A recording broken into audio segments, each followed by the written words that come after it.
Hola, querido hermano, querido amigo. Estamos felices de tenerte ahora con nosotros en este último domingo del año. Te quiero invitar a que podamos tener un momento de adoración, un momento de júbilo, un momento de búsqueda y de recibir la palabra del Señor. Quiero invitarte a que abras tu Biblia en el libro de los Salmos, capítulo número 89. Vamos a leer 4 versículos 5, 6, 7 y 8 del capítulo 89 del libro de los Salmos. Dice la palabra del Señor: los cielos, Señor, celebran tus maravillas, y tu fidelidad la asamblea de los santos. ¿Quién en los cielos es comparable al Señor? ¿Quién como Él entre los seres celestiales? Dios es muy temido en la asamblea de los santos, más grande y portentoso sobre cuantos lo rodean. ¿Quién como tú, Señor Dios Todopoderoso, rodeado de poder y de fidelidad?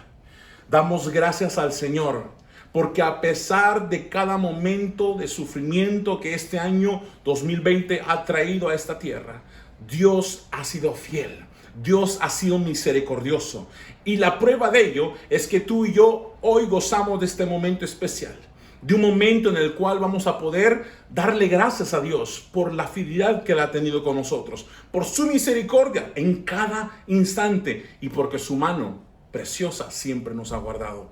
Te invito a que cierres tus ojos un momento y podamos dar inicio a este culto. Oremos. Padre Santo, gracias te damos por esta hermosa oportunidad que tú nos das este domingo, una vez más, Señor. Un domingo tan importante como el último del año, Padre, en el cual venimos a darte gracias, Señor, por tu fidelidad. Venimos a darte gracias, Señor, por tu amor, por tu misericordia, Padre.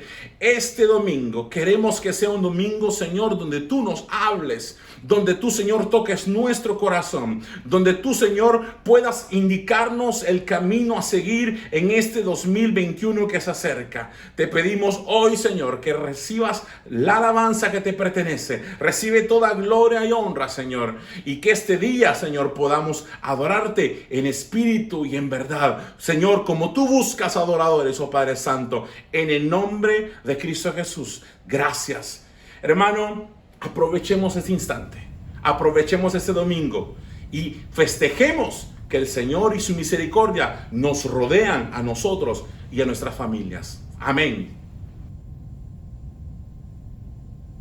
Cubre mi mente, Señor, con tus palabras de amor. Enséñame a meditar en tu justicia y verdad. Que el escudo de la fe me proteja de todo mal para el diablo resistir. Haz que él tenga que huir.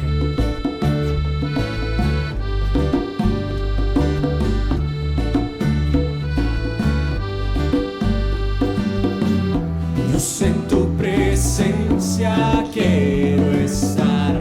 Tú eres el camino de verdad. Solo en ti yo quiero hoy andar. Sosténme en tu verdad. Quiero ser como tú, vestirme en santidad, actuar con rectitud, seguro en integridad.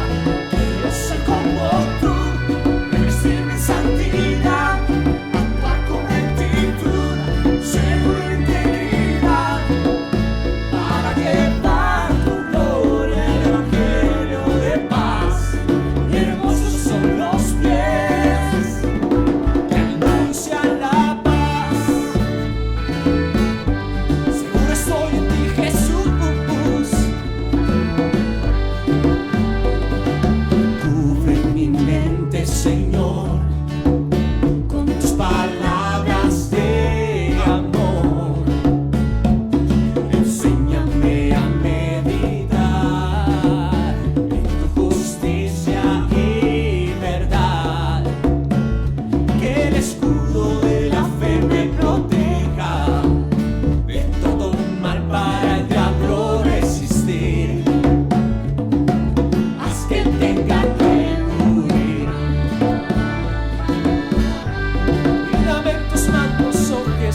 nosotros, Señor. Y eso Padre, es parte de la muestra de tu fidelidad hacia nosotros, Señor.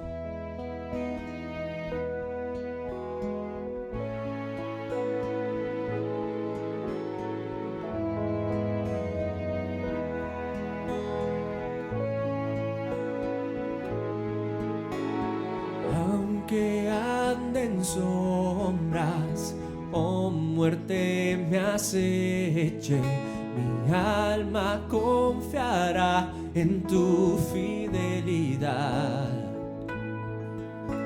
Sé que tú no mientes, tú no te arrepientes. Lo que dices lo harás por tu fidelidad. Mi corazón no temerá, sé que a mi lado estás. Mi fortaleza en ti estará, mi alma en ti descansará. Tu fidelidad a mi lado está, nunca cambiará, no me dejará. Dios, tu fidelidad, tu fidelidad permanecerá. Tú me guardarás, me sustentarás, grande es tu fidelidad. Aunque ande en sombras, oh muerte me aceche, mi alma confiará en tu fidelidad. Sé que tú no mientes, tú no te arrepientes. Lo que dices lo harás por tu fidelidad. Mi corazón no temerá, sé que a mi lado estás. Mi fortaleza en ti estará, mi alma en ti descansará. Tu fidelidad a mi lado está, nunca cambiará, no me dejará. Dios, tu fidelidad, tu fidelidad permanecerá. Tú me guardarás, me sustentarás. ¿Dónde es tu fidelidad? El cielo y tierra pasarán, mas tu palabra no lo hará. Misericordia me darás, nunca me dejarás. El cielo y tierra pasarán, mas tu palabra no lo hará. Misericordia me darás, nunca me dejarás. Tu fidelidad a mi lado está, nunca cambiará, no me dejará. Dios, tu fidelidad, tu fidelidad permanecerá. Tú me guardarás, me sustentarás. ¿Dónde es tu fidelidad,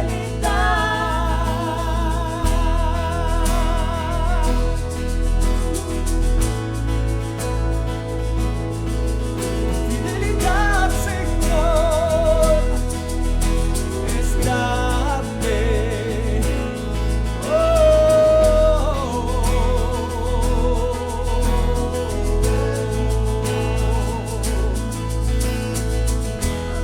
Lado está, permanecerá.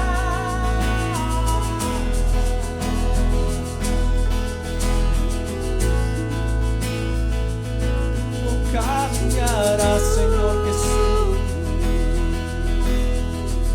Tú permaneces los aunque yo cambie, aunque no sea fiel, nunca cambiarás. permaneces fiel a mí, Permanecerás. aunque no lo merezca, tú seguirás siendo fiel.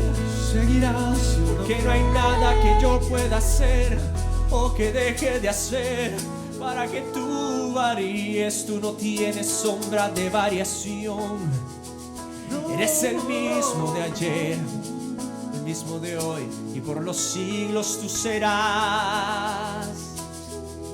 Tú no cambiarás. No cambiarás.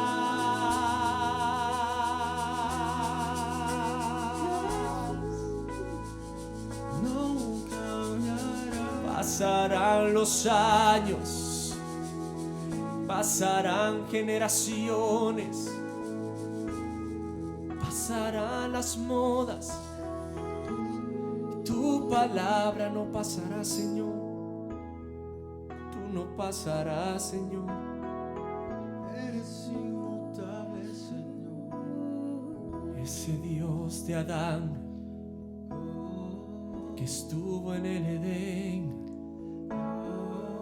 es el Dios que está aquí.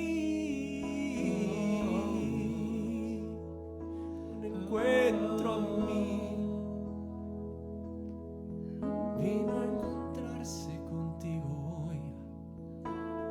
Dale. Rinde tu corazón al Señor y adórale,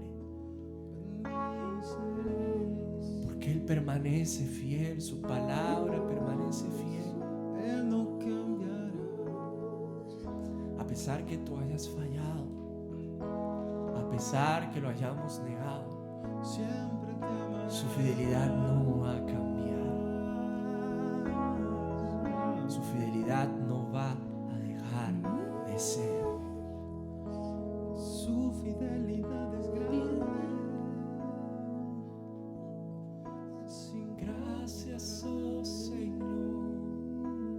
Gracias, oh Jesús. Gracias, oh Señor. Gracias, oh Jesús.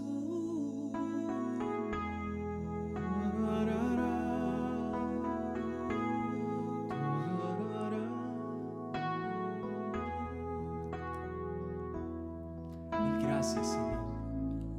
Gracias, Gracias por tu fidelidad. Aleluya. Aleluya. Levantamos, Señor, un río de adoración a tu presencia. Y te adoramos, Padre, de todo corazón. Digno eres, Señor. Y digno serás por los siglos de los siglos. Santo Jesús. Amén. Tengan muy buenos días, hermanos, hermanas, amigos que nos siguen a través de las redes sociales.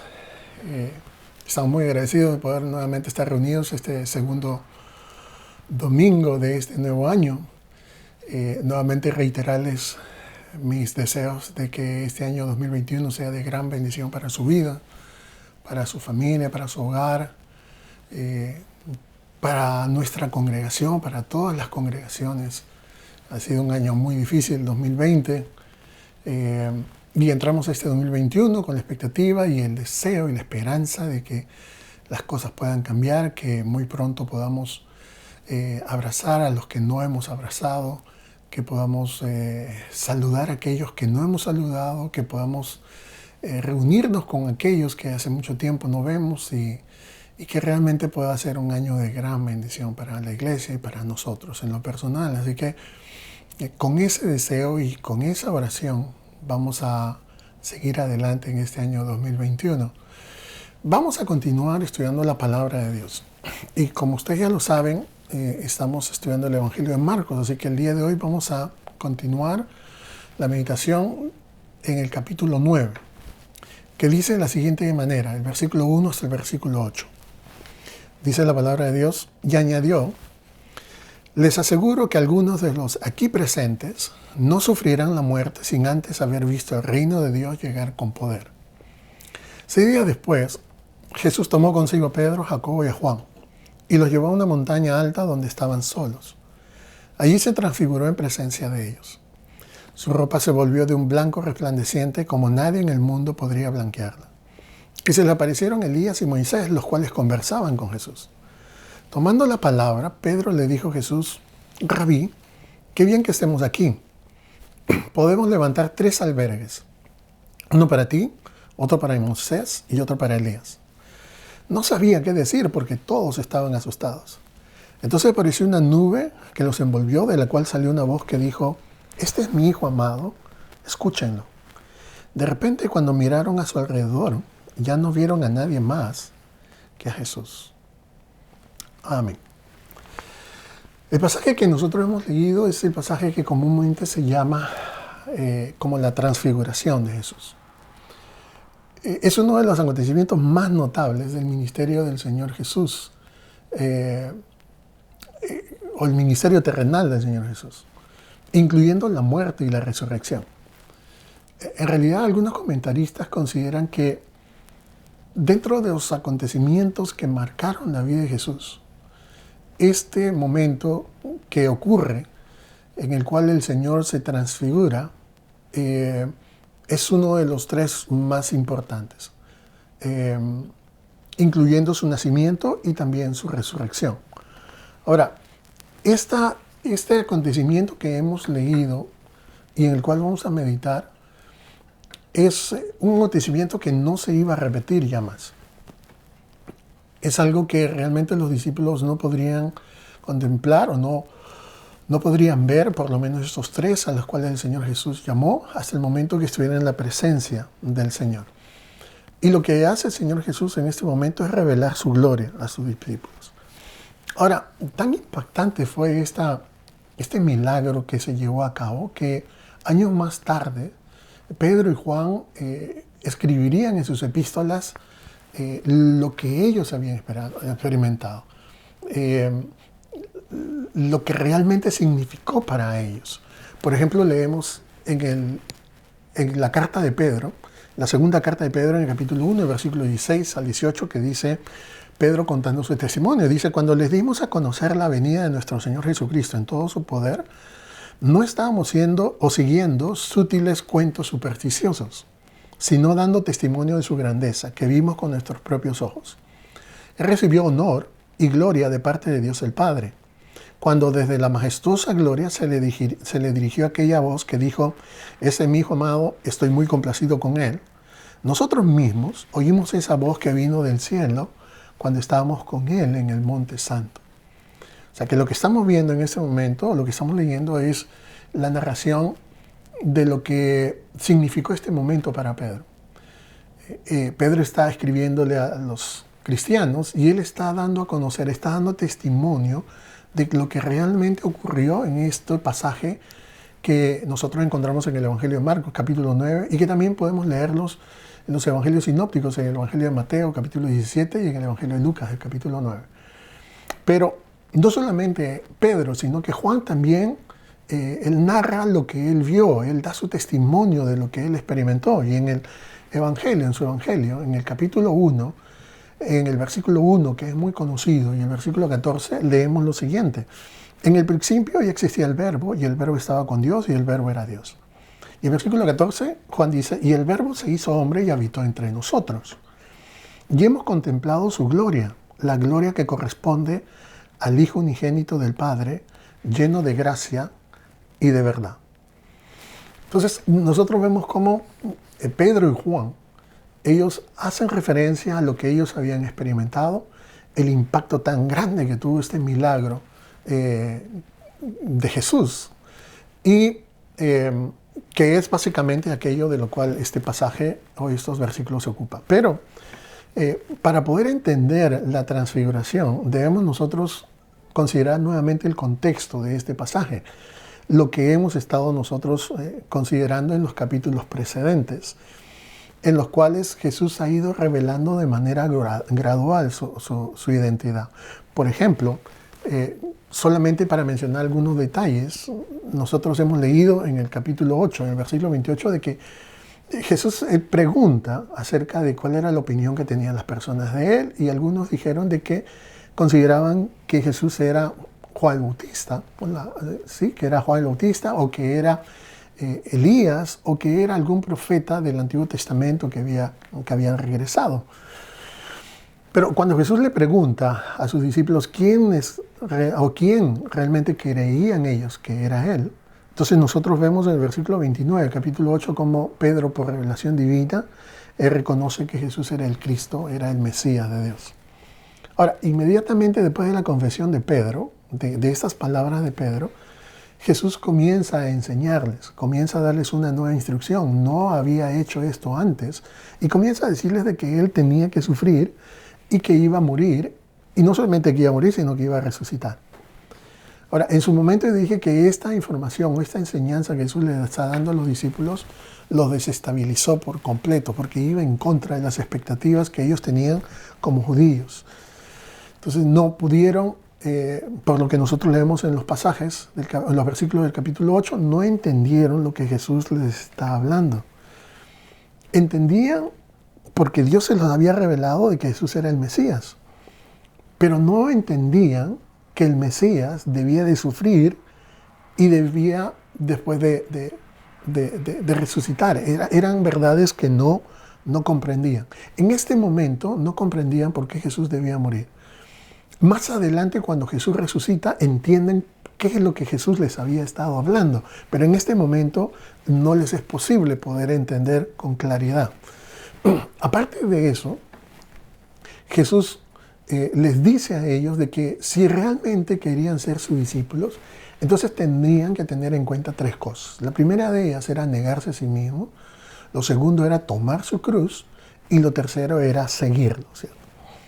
Aunque esto represente el martirio, la persecución y cada una de las situaciones que nosotros conocemos por la palabra de Dios, notablemente en el libro de los Hechos.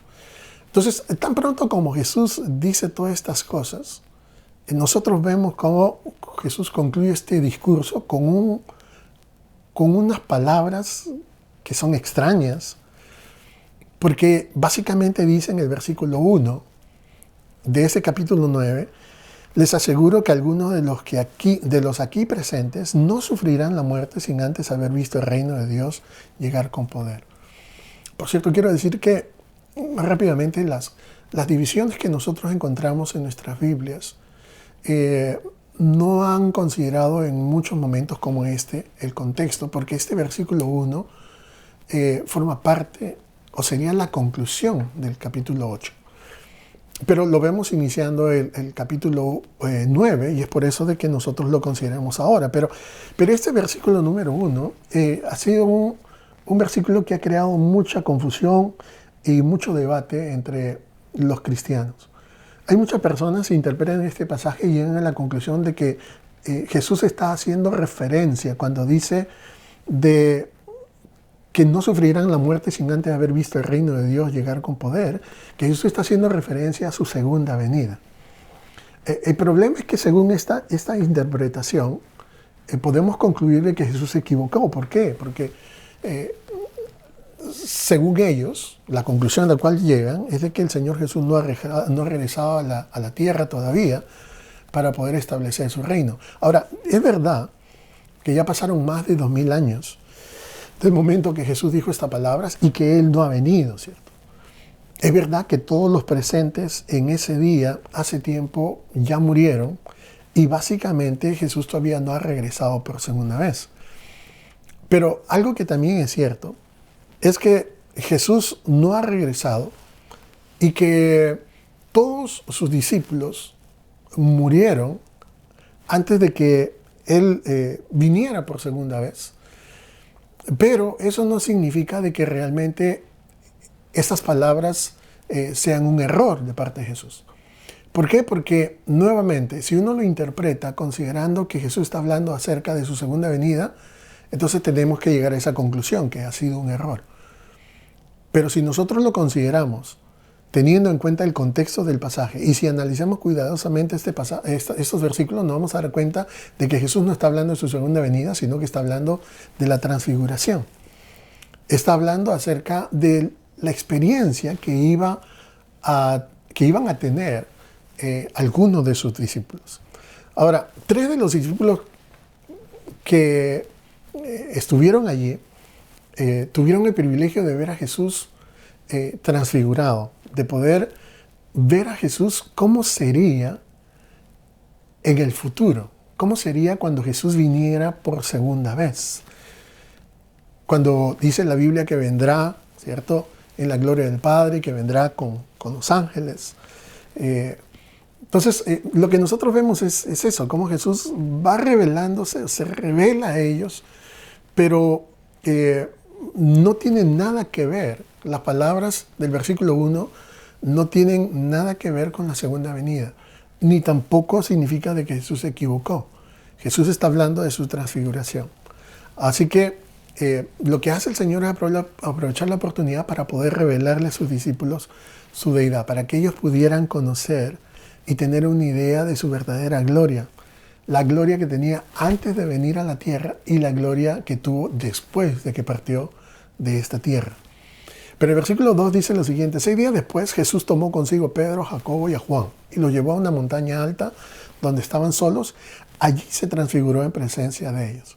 O sea que 6 días después de estas conversaciones que Jesús ha estado teniendo, en las cuales Jesús ha estado revelando su identidad, Jesús le ha dicho cuál era el propósito de su venida, Jesús le está diciendo qué es lo que espera de sus discípulos, Jesús se lleva a Pedro, a Jacobo y a Juan a una montaña.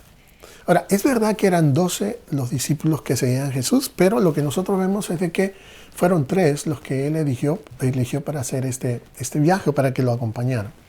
Ahora, esa no es la primera vez que Jesús escoge a estos 3 discípulos, a Pedro, a Juan y a Jacobo, para que lo acompañaran, porque nosotros vemos también cómo Jesús le pidió a Pedro, Juan y Jacobo que lo acompañaran el día que él resucitó a la hija de Jairo. Eso lo hemos visto en el capítulo 5, en el versículo 37. Cuando Jesús resucita a la hija de Jairo, Pedro, Juan y Jacobo estaban con él. La segunda vez que Jesús les pide que lo acompañen es en este pasaje que nosotros estamos leyendo.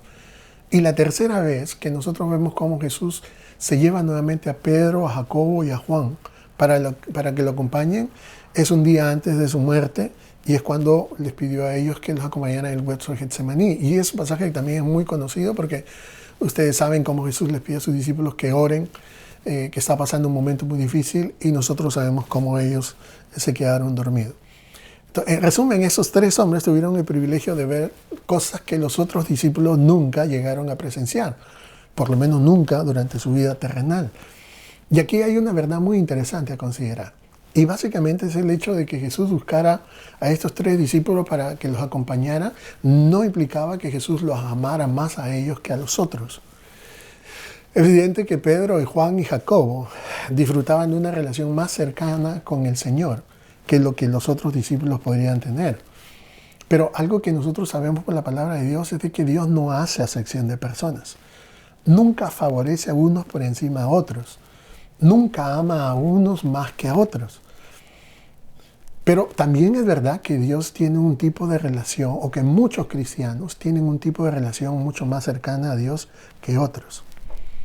Y aquellos que están más cerca de Él verán más su gloria y más de su poder que aquellos que están más lejos. Entonces, de aquello que se trata, que trata todo esto, es de que todos nosotros tenemos la opción y la posibilidad de poder estar tan cerca de Dios como nosotros deseamos, como nosotros anhelamos. Es cierto que tenemos vidas muy ocupadas, pero también es cierto de que tomamos a veces mucho tiempo para cosas que no son tan útiles, ni edificantes, ni necesarias. La realidad es que muchas veces no tomamos tiempo para Dios. No tomamos tiempo para meditar la palabra de Dios. No tomamos tiempo para pasar un momento a solas con el Señor. Siempre hacemos tiempo para muchas cosas, pero no tenemos tiempo para Dios. No tenemos tiempo para congregarnos virtualmente. Entonces, lo que nosotros vemos es de que no es que Dios tenga preferidos. No es que Dios haga acepción de personas. Es cada uno de nosotros los cuales decidimos cuán cerca queremos estar con el Señor. Y fíjese que cada uno de nosotros estamos tan cerca de Dios como nosotros deseamos estar. Así que podemos experimentar su gloria y su poder cuando nosotros realmente nos dispongamos a poder acercarnos a Él. Y fíjese que la palabra de Dios nos da una gran promesa cuando dice en el libro de Santiago, capítulo 4, versículo 8, de que si nosotros nos acercamos a Dios, Dios se va a acercar a nosotros. O sea que Dios no está lejos, los que están lejos somos nosotros. Pero en este sentido, no es que Pedro, Juan y Jacobo sean los preferidos, sino es que ellos tenían una actitud diferente, ellos eran más cercanos al Señor. Ahora, dicho esto, me gustaría que rápidamente podamos ver qué es la transfiguración. Y la palabra transfiguración viene de una palabra que proviene del griego y es la palabra metamorfosis. La palabra metamorfosis significa de una manera muy sencilla cambiar de forma o cambiar de apariencia. Y cuando nosotros llamamos transfiguración en el contexto de este pasaje, estamos haciendo referencia al momento en el cual Jesús da a conocer su deidad. Decide revelarse o revelar su identidad a estos 3 discípulos que él había llamado. Es muy interesante porque ellos habían caminado mucho tiempo ya con el Señor Jesús, pero nunca lo habían visto en toda su gloria, y este era el momento en el cual Jesús decide hacerlo. Sin embargo, surge la pregunta de por qué Jesús se transfiguraría o se revelaría de esta manera. O sea, ¿cuál era el propósito? ¿Qué es lo que realmente Jesús buscaba? Sabemos que Jesús no hacía las cosas precipitadamente o sin pensar. Jesús hacía las cosas porque realmente tenían un propósito, había una razón. Y analizando el pasaje, yo he encontrado 3 razones que podemos nosotros considerar. El primero de ellos es de que la transfiguración de Jesús fue importante para el bienestar del mismo Jesús.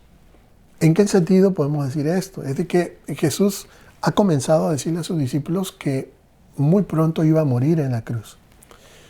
Y ese era un mensaje que no solamente había calado profundamente en el corazón de los discípulos, sino que también había calado profundamente en el corazón del Señor. Tal vez durante estos 6 días, después de que Jesús habló claramente con sus discípulos acerca de que iba a morir en la cruz, la idea de que eso iba a llegar a su vida comenzó a probablemente cargarlo más.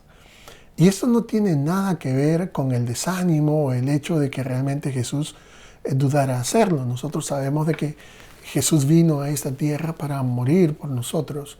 Él sabía lo que iba a suceder y Él decidió voluntariamente entrar a esta tierra, hacerse como nosotros, tomar apariencia de hombre, la forma de hombre, y entregar su vida en la cruz del Calvario. Entonces, Él lo sabía. Pero eso no quita el hecho de que Él se sintiera cargado por eso.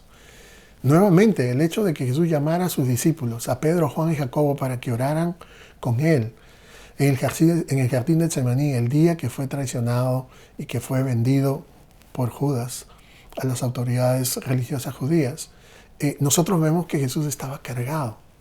La oración que Jesús hace, Señor, no se haga mi voluntad sino la tuya, hace referencia a que realmente era un momento muy, muy fuerte. En su humanidad Jesús estaba pasando un momento muy fuerte. Y es por eso que nosotros vemos en este pasaje como la aparición de Moisés y Elías y la discusión que tuvieron con Jesús en su estado glorificado, o sea, en el momento en el cual Él se transforma, básicamente era para que pudieran animarlo en la tarea, en la misión que Él tenía, y era específicamente la de morir en la cruz del Calvario. Entonces, seguro que la conversación, porque los 3 evangelios nos hacen referencia de que Jesús estuvo hablando con ellos. Y ya dentro de un momento vamos a mencionar de una manera un poquito más amplia esto. De seguro que después de esta conversación que tuvo con Moisés y con Elías, Jesús se sintió más animado. En segundo lugar, la transfiguración de Jesús yo considero que también fue importante para el bienestar no solamente del Señor, sino también de sus discípulos. Porque considerando lo que Jesús acaba de compartir con ellos hacía escasos 6 días, y básicamente conociendo la confusión que había en sus corazones, sí, la tristeza muy probablemente que había también en ellos, la transfiguración sirvió para animarlos, para poder darles a conocer quién realmente era el Señor. Que a pesar de que su maestro es verdad que iba a morir y que iba a sufrir, también iban a poder contemplarlo en su gloria de la manera como lo estaban haciendo en ese momento. En pocas palabras, la historia no se acababa con la muerte de Jesús. Ahora, teniendo en cuenta también de que ellos iban a tener que seguir un camino muy difícil, tal y como Jesús se lo habría planteado, porque en capítulo 8 nosotros nuevamente lo repetimos. Jesús le dijo: el que quiere ser mi discípulo, niéguese a sí mismo, tome su cruz y sígame, no importa cuáles sean las consecuencias. Entonces, este mensaje o este momento en el cual la futura gloria de Jesús es revelada, llegó a animar el corazón de los discípulos para poder seguir adelante. Entonces, lo que Jesús les había dicho, la gloria que les había prometido, era segura porque Él se los estaba mostrando. Y en tercer lugar, la transfiguración de Jesús también es importante para probarle a sus discípulos de una vez por todas de que realmente Él era el Hijo de Dios. O sea, lo hemos estado leyendo, Jesús había realizado muchos milagros poderosos durante su vida, su ministerio, pero todavía los discípulos no llegaban a entender quién era, ¿cierto? Todavía no entendían que Jesús era Dios. Y este milagro básicamente prueba que Él era Dios en carne. O sea que Él revela su deidad, Él da a conocer quién era. Y les muestra a sus 3 discípulos quién realmente o cuál realmente era su naturaleza. Ahora, el versículo 3 dice que su ropa se volvió de un blanco resplandeciente, como en nadie en el mundo podría blanquearla. Entonces, en otras palabras, Jesús cambió de forma en la montaña. Ahora, Mateo y Lucas añaden en su relato de este acontecimiento que el rostro de Jesús se transformó, se iluminó como la luz del sol. O sea, y solamente tratemos de imaginar eso. Tratemos de imaginar una experiencia como esa, en la cual ya no vemos la cara de Jesús, sino vemos un rostro iluminado, brillante, a tal grado que dicen, tratando de poder explicar para que todos podamos entender cuán radiante era, Marcos nos dice que sus ropas eran más brillantes que la ropa que cualquier persona pudiera lavar, o sea, que una ropa blanca. En uno de los evangelios dice más blanca que la nieve, ¿cierto? Entonces, vemos cómo realmente la gloria que estaba escondida dentro del Señor se dio a conocer, se reveló en este momento. Fue una experiencia única y especial para Pedro, Juan y Jacobo, que tuvieron la oportunidad de ver la gloria del Señor, que fueron los únicos que vieron la gloria del Señor en esta oportunidad, y que también será la experiencia que todos los hijos de Dios tendremos cuando lleguemos a la presencia del Señor, cuando lleguemos al cielo. El versículo 4 dice: y se les aparecieron Elías y Moisés, los cuales conversaban con Jesús. Marcos dice que Moisés y Elías estaban conversando con Jesús. Lucas nos dice que también estaban conversando, pero Lucas añade que hablaban de la partida de Jesús que él estaba por llevar a cabo en Jerusalén. Ahora, solo Lucas, entre los evangelistas, nos dice que el tema de conversación entre los 3, es decir, entre Moisés, Elías y Jesús, era básicamente su partida, algo que es considerado como un eufemismo de su muerte, de lo que él iba a sufrir, de lo que él iba a padecer en la ciudad de Jerusalén. Ahora, es muy interesante porque la palabra partida, que es mencionada en este capítulo 9 del Evangelio de Lucas, el versículo 31 específicamente, es la misma palabra griega que es conocida como éxodo. El éxodo, tal y como nosotros lo conocemos en la Biblia, hace referencia a la liberación que condujo Moisés cuando sacó de la esclavitud de Egipto al pueblo de Israel. Y es interesante que esta misma palabra éxodo haga referencia a la muerte de Jesús, a la muerte que pronto se llevaría a cabo en Jerusalén. Y esto es así porque, si bien es cierto, Moisés condujo a los israelitas a la liberación de la esclavitud de Egipto en el primer éxodo, pero en este segundo éxodo, o en esta partida de la cual ahora ellos están hablando, Jesús básicamente liberaría del pecado a su pueblo. O sea que eran dos éxodos diferentes, ¿cierto? O sea, Moisés liberó de la esclavitud de Egipto al pueblo de Israel, y Jesús vino a este mundo para liberarnos de la esclavitud del pecado y llevarnos a la gloria de Dios. Entonces, nosotros vemos básicamente cómo este pasaje hace referencia en ese sentido a la muerte de Jesús. Ahora, la pregunta también que nos podemos hacer es ¿por qué Moisés y por qué Elías? ¿Por qué no otra persona o otro gran personaje importante del Antiguo Testamento? Puede ser porque Moisés y Elías básicamente son los representantes preeminentes de lo que era conocido como la ley y los profetas, que eran las dos partes en la que los judíos dividían el Antiguo Testamento, porque la división que los judíos tenían en el Antiguo Testamento era la ley y los profetas. Recuerden que en ese momento el Nuevo Testamento no estaba escrito, y para los judíos, y en particular para Pedro, Juan y Jacobo, que eran discípulos del Señor, es verdad, pero que al mismo tiempo eran judíos, Moisés y Elías representaban la palabra de Dios en el Antiguo Testamento. O sea, Moisés representaba la ley y Elías representaba a los profetas, uno de los más grandes profetas que hubo en el Antiguo Testamento. Entonces, los discípulos entendieron. Yo me he puesto a pensar cómo es posible que ellos podían reconocer a Moisés y Elías. Jesús, yo creo que no tuvo ningún problema en reconocerlos, ¿cierto? Que eran Moisés y Elías. Pero Pedro, Juan y Jacobo, ¿cómo ellos reconocieron a Moisés y Elías? Muy probablemente Elías apareció con su característica vestimenta, ¿cierto? La Biblia habla de cómo él se vestía. Y muy probablemente los discípulos, ellos reconocieron que era Elías.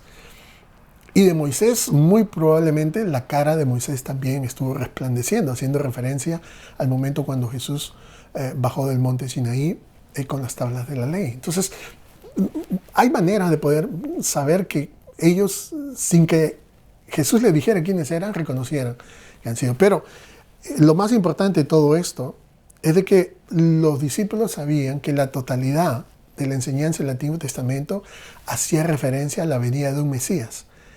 Y nuevamente lo digo, para ellos, el Antiguo Testamento se dividía entre la ley y los profetas, y los dos más grandes representantes de la ley y los profetas estaban en este momento ratificando la persona de Jesús y hablando acerca de su sacrificio como parte del plan de Dios. El versículo 5 dice, tomando la palabra, Pedro le dijo a Jesús, Rabí, qué bien que estemos aquí. Podemos levantar 3 albergues, uno para ti, otro para Moisés y otro para Elías. No sabía qué decir porque todos estaban asustados. O sea, como ya había ocurrido en otras oportunidades, Pedro comenzó a hablar sin pensar en lo que estaba diciendo. El versículo del 6 es muy interesante porque nos dice que Pedro no sabía qué decir. Teniendo en cuenta que el evangelio que nosotros estamos meditando es el evangelio de Marcos, ¿cierto? Es Marcos quien lo escribió.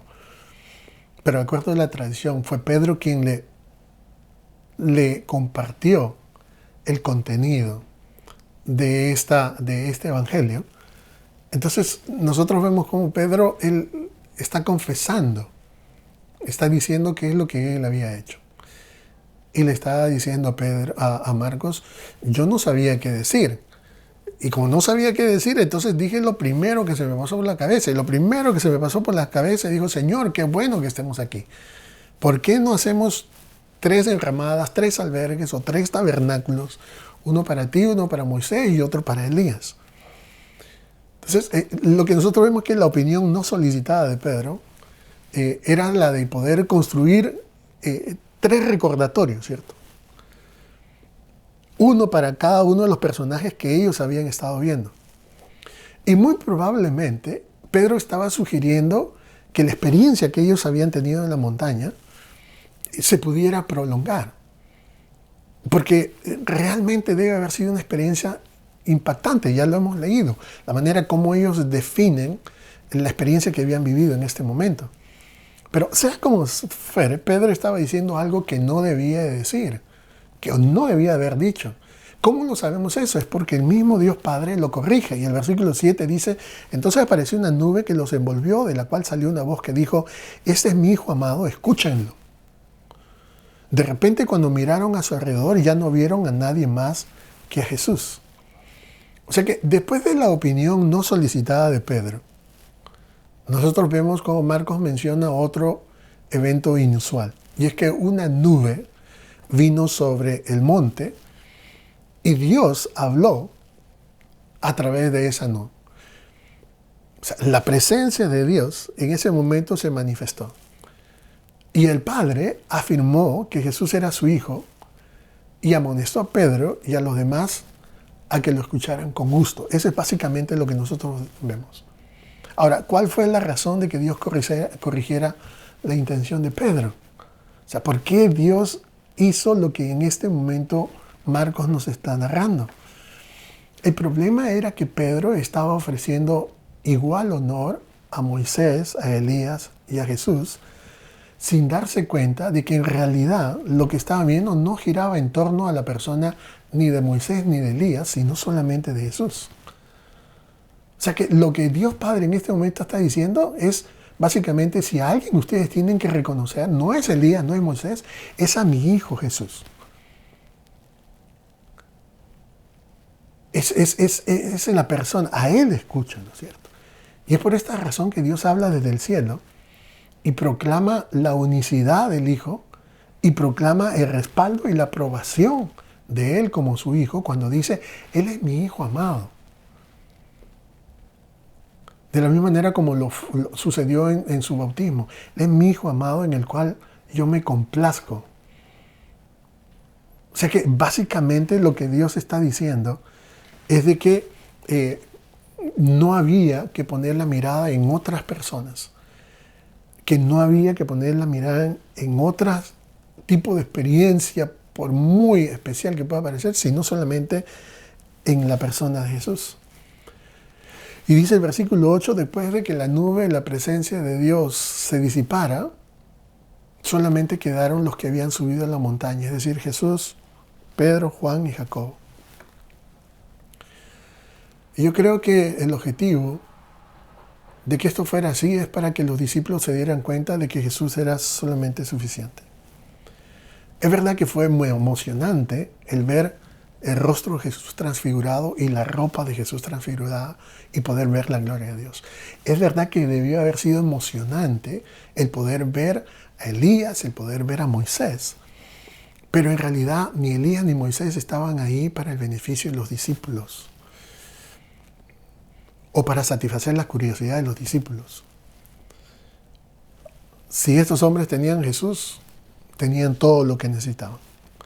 Porque solamente Jesús se encargaría de morir en la cruz del Calvario por sus pecados y de poder proveer para la redención de ellos. Y no solamente de ellos, sino también de nosotros. O sea, básicamente este pasaje nos enseña que solamente Jesús es digno de alabanza, solamente Jesús es digno de oración, solamente Jesús es digno de honrar, solamente Jesús es digno de confianza y de reconocimiento, solamente Jesús. Y el problema, al igual que Pedro y que muy probablemente Juan y Jacobo, nosotros los cristianos tenemos, es que muchas veces permitimos que nuestra atención se centre en otras cosas y en otras personas y no solamente en Jesús, ¿cierto? Es muy fácil distraerse con muchas cosas que nosotros consideramos buenas. Por ejemplo, uno de los errores que cometemos a menudo es prestar mayor atención a las experiencias espirituales en lugar de prestar mayor atención a la presencia de Jesús en nuestras vidas. Hay muchos cristianos que están ávidos de poder experimentar o de poder tener experiencias sobrenaturales constantemente y van de un lado a otro lado, de una iglesia a otra iglesia, de un predicador a otro predicador, siempre buscando mejores experiencias, siempre buscando sentirse mejor. Pero la vida cristiana no gira en torno a eso. Eso no es la vida cristiana. Si algún día Dios nos permite experimentar un momento especial en su presencia, nos permite gozar y saborear algo de su gloria, ¿cierto? No es para que nosotros intentemos hacer 3 enramadas, 3 albergues o 3 tabernáculos y tratar de prolongar la experiencia, porque no es así como Dios obra. Y eso nosotros lo vemos en los próximos versículos, cuando Marcos nos narra que los discípulos bajan la montaña y enfrentan una prueba muy grande, un ataque directo de Satanás, que revela que realmente las cosas no se pueden llevar a cabo como ellos piensan, sino que también deberían de abocarse más a la oración. Pero ¿qué es lo que nosotros vemos? Es de que aun cuando no tengamos este tipo de experiencias sobrenaturales y especiales tan a menudo como nosotros quisiéramos, lo único que importa en nuestras vidas es solo Jesús, es la presencia de Jesús. Es saber que Jesús está con nosotros. Lo más grande que nosotros tenemos en la vida es la presencia de Cristo. Y solamente necesitamos exaltarlo y reconocerlo a Él. Como dice la Biblia, solamente tenemos que poner nuestros ojos en el autor y el consumador de nuestra fe. Y de acuerdo a lo que Dios nos exhorta a hacer en este pasaje, no solamente a Pedro, Juan, Jacobo, sino a nosotros, solamente a Él debemos de escuchar. Entonces, como conclusión, este puede ser un pasaje muy conocido para la mayoría de los creyentes, para muchas personas que han leído en algún momento la Biblia, pero revela una gran verdad.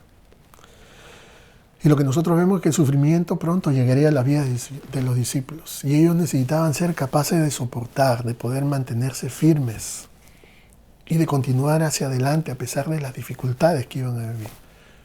O sea, necesitaban tener la fuerza y la resistencia para superar toda la oposición y la persecución y los problemas y los avatares que iban a tener en sus vidas. Y por lo que nosotros leemos en este pasaje, Jesús hace algo por ellos, ¿cierto? No solamente por Él, sino también por ellos.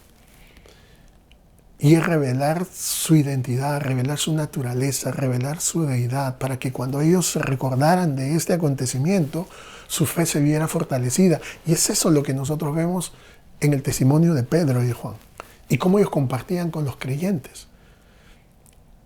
Y como Pedro dice, eso no eran las experiencias sutiles o algunos cuentos que nosotros hemos... No, eso nosotros lo hemos experimentado. O sea, yo estuve, dice Pedro, en el momento cuando Dios desde el cielo dijo de que Él era su Hijo amado en el cual Él se complacía.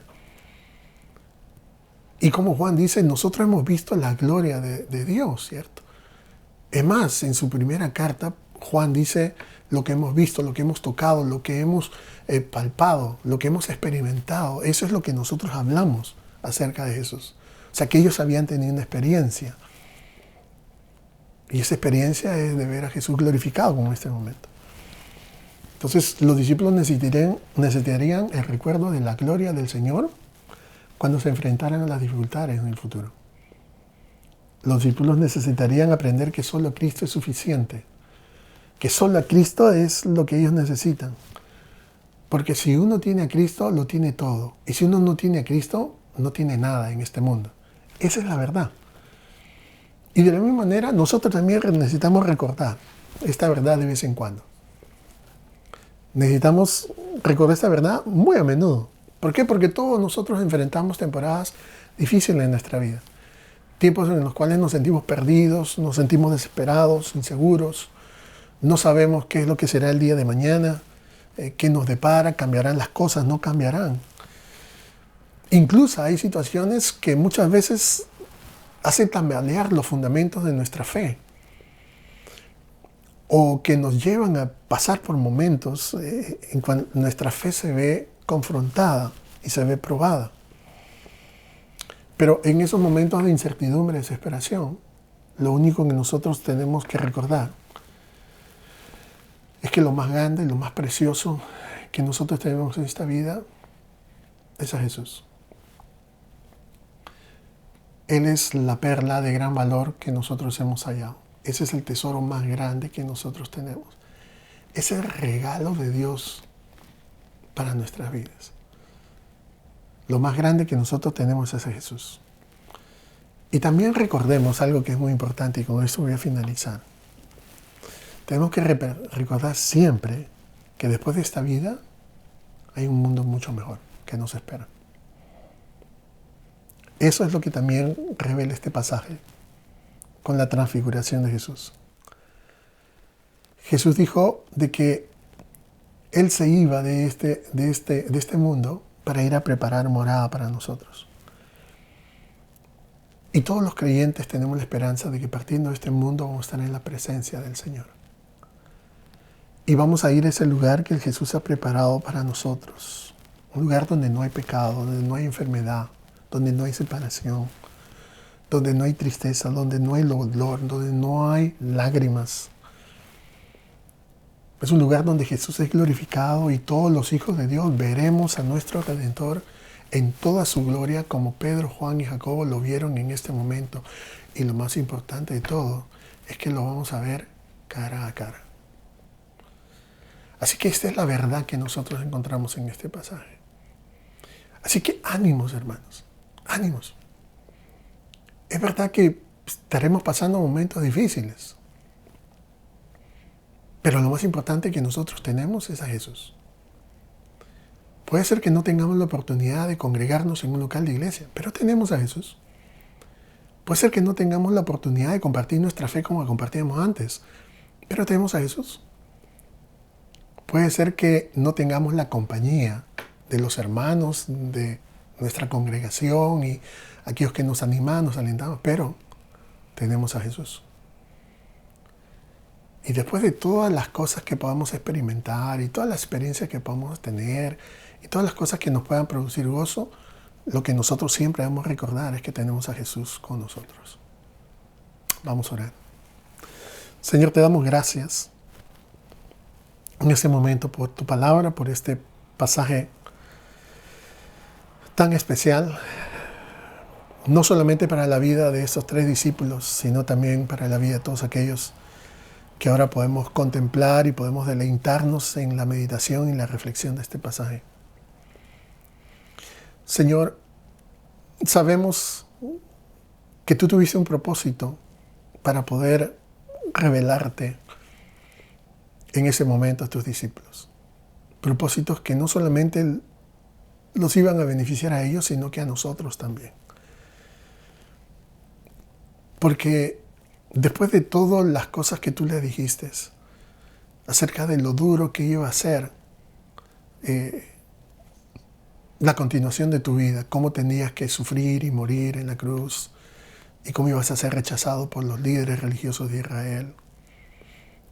Después de haberle dicho a tus discípulos de que el camino al cual tú los llamabas en el discipulado era un camino de entrega total, de compromiso absoluto, de negarse a sí mismo, de tomar su cruz, de seguirlo a pesar de las consecuencias y a pesar de la persecución, a pesar del martirio, a pesar de todo lo que ellos vivieron.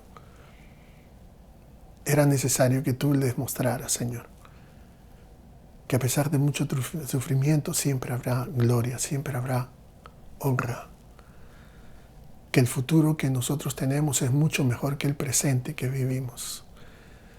Señor, que podamos nosotros también recordar este acontecimiento. Que podamos nosotros tener en cuenta de que, si bien es cierto, la situación en este momento es difícil, pero el mañana nos espera y el mañana traerá la esperanza y trae la paz que nosotros estamos anhelando. Oh Dios, que cada uno de nosotros pongamos nuestra mirada en ti, solamente en ti, que solamente a ti escuchemos, que solamente a ti te sigamos. Que a pesar de que no tengamos la oportunidad de poder gozarnos como antes nos gozamos en la congregación y poder experimentar tu presencia, que podamos nosotros entender que ahí en el lugar donde nos encontramos, tú estás y eso es lo más importante. Tú eres lo más importante para nuestras vidas y eso es lo que nosotros necesitamos recordar. Te lo pedimos, oh Padre, en el nombre de tu Hijo precioso, de nuestro Salvador, de nuestro único Redentor, Jesucristo, por quien te damos gracias. Amén. Amén, hermanos, que el Señor les bendiga y será hasta el próximo domingo. Amén.